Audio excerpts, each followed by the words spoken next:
손흥민이 드디어 풀런가의 징크스를 깼습니다. 손흥민이 풀런가의 홈경기에서 전반 선제골을 넣고 후반 추가골까지 도우면서 팀의 2대0 완승의 주인공이 되었는데요. 경기 후에도 맨 오브 더 매치에 뽑히면서 그야말로 팀을 캐리했습니다. 손흥민에게 지금 영국 현지에서 찬사가 쏟아지고 있습니다. 또한 토트넘의 포스테코글루 감독에게도 극찬이 쏟아지고 있죠. 이번 영상에서는 경기 후 밝혀진 손흥민이 7호 골을 달리며 대활약할 수 있는 이유를 밝힌 인터뷰와 함께 포스테코글루의 후토크까지 전해드리겠습니다. 일단 토트넘의 업그레이드된 전술적인 이야기를 안 하고 갈 수가 없습니다. 이번 풀런가의 경기에서 토트넘이 가장 인상적이었다고 말씀드릴 수 있는 것이 바로 전방 압박의 퀄리티였습니다. 매 경기를 거듭할수록 토트넘의 전방 압박 수준이 대단히 견고해지고 있는데요. 손흥민의 7호골도 이런 토트넘의 전방 압박에서 나왔습니다. 전반 35분쯤 손흥민은 미친 속도로 풀럼의 레노 골키퍼를 향해서 압박을 가합니다. 이런 손흥민의 미친 스프린트 속도는 상대 후방 라인업에 엄청난 부담을 줍니다. 레노는 곧바로 우측으로 볼을 돌렸지만 이미 손흥민을 따라서 압박 대응을 맞춘 토트넘 라인업에 허겁지겁 전방으로 패스를 내주는데요. 여기서 재밌는 부분이 이 볼을 미리 커트한 선수가 반더벤이라는 사실입니다.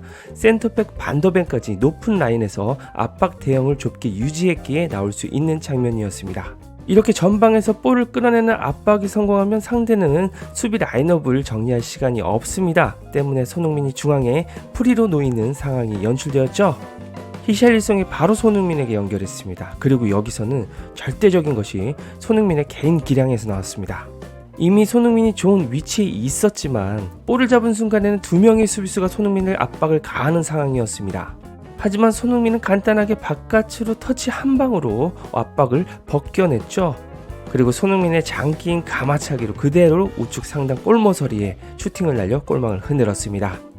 포스텍이 구축한 정교해진 전방 압박과 함께 손흥민의 클래스 높은 개인 기량이 합쳐진 결과입니다.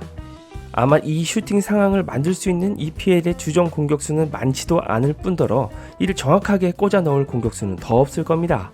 그리고 손흥민에게 이제는 더없이 좋은 장면이 나왔죠. 이제 드디어 손흥민이 케인에서 메디슨으로 파트너를 교체했을 뿐이라는 증명을 해냈습니다. 53분 호이비에르의 기점 패스를 받은 손흥민은 좌측에서 자신이 가장 좋아하는 슈팅 지역에서 볼을 받았습니다. 그대로 우측 골 모서리 보고서 감아 때렸으면 이른바 손흥민존에서 또 한 번 득점이 터질 상황이었는데요. 하지만 손흥민은 침투하는 메디슨에게 침착하게 양보합니다.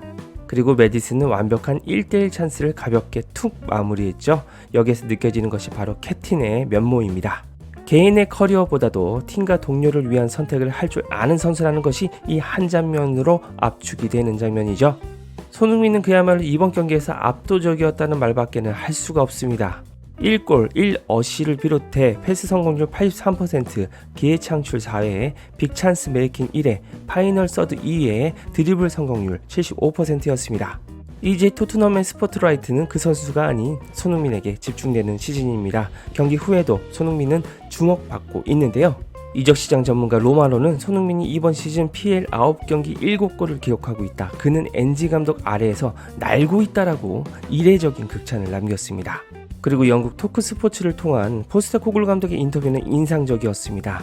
손흥민을 향한 극찬은 더할 나위가 없었죠. 더 말할 필요 없이 정말 뛰어난 선수다. 그는 매 경기 보여주고 있다. 한 인간으로서 손흥민은 믿을 수 없는 수준이다. 손흥민은 월드 클래스다. 손흥민에 관해 가장 놀라운 것은 실력만큼 성품도 훌륭하다는 점이다. 라고 극찬했습니다.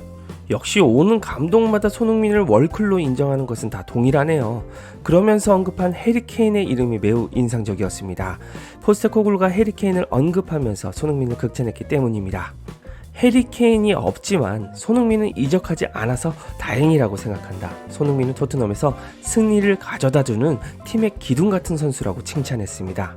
당초에 영국 현지에서는 켄이 떠나면 손흥민도 곧바로 자신의 에이전트에 전화를 걸 것이라고 예측했습니다. 켄이 나간다는 것은 이젠 케인의 시대를 함께하는 선수들의 우승 도전은 끝이고 후대에 물려줘야 하는 숙제라고 봤기 때문입니다. 하지만 손흥민은 남았습니다.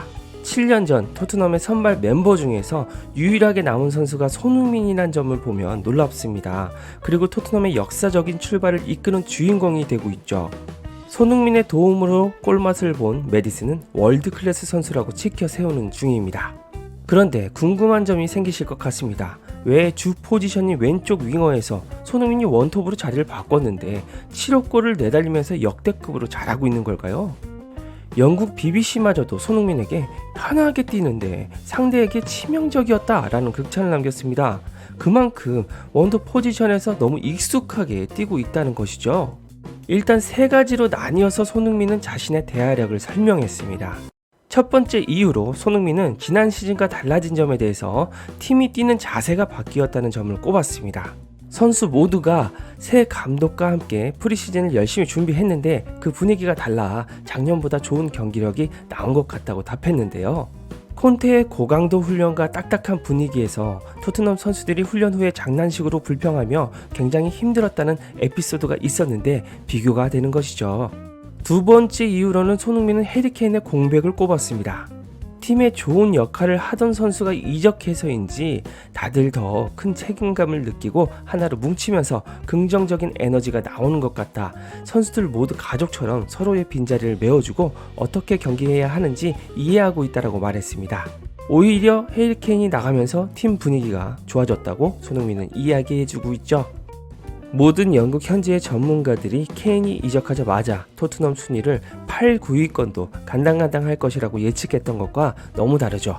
그리고 마지막으로 가장 중요한 원톱 포지션 적응에 대한 문제입니다.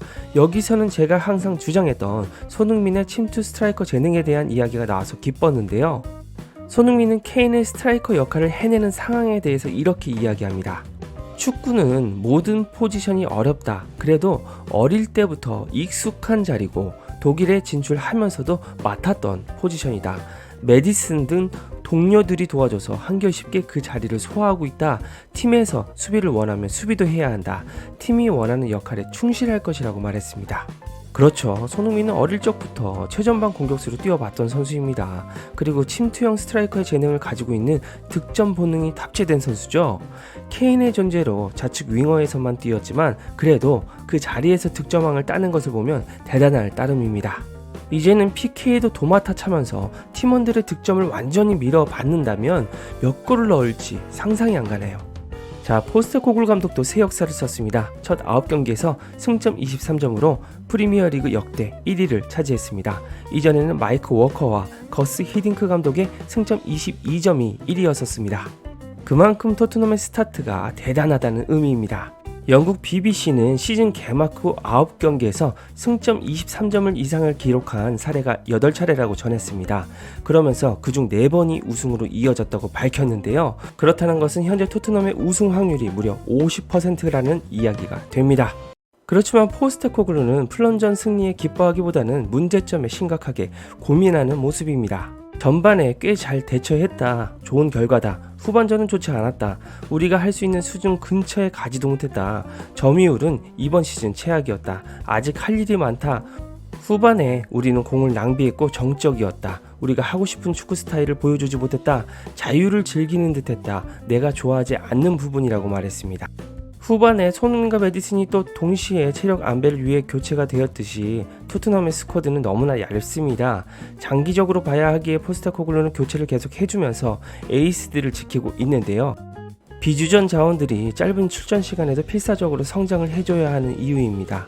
곧 1월이면 손흥민, 비수마, 사르 모두 대표팀으로 돌아갈 텐데 걱정이긴 하네요. 손흥민 선수의 7호 골 너무 축하드립니다.